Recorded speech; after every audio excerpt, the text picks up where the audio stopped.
नमस्ते, प्रणाम। आप लोग से बहुत बहुत रिक्वेस्ट है कि आप लोग थोड़ा सपोर्ट करिए,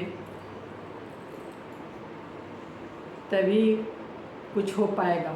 आप लोग के बिना कुछ हासिल नहीं होने वाला है। धन्यवाद।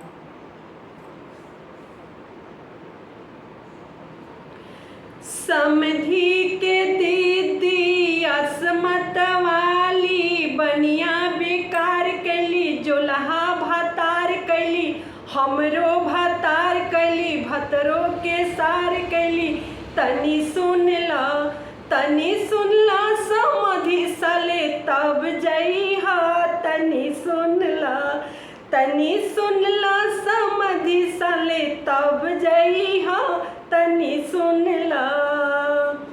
समधी के फुआ असमत वाली बनिया बेकार कैली, जोलहा भातार कैली, हमरो भातार कैली, भतरो के सार कैली।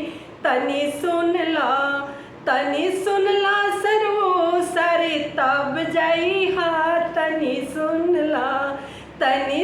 ला सरवा सले तब जइहा, तनी सुन ला।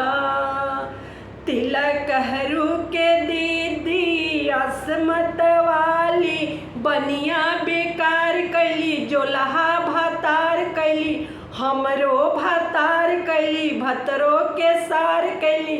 तनी सुन ला समधी सले तब जइहा, तनी सुन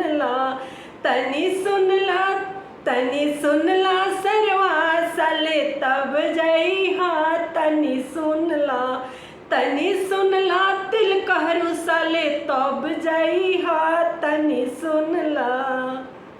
जय हिंद दोस्तों।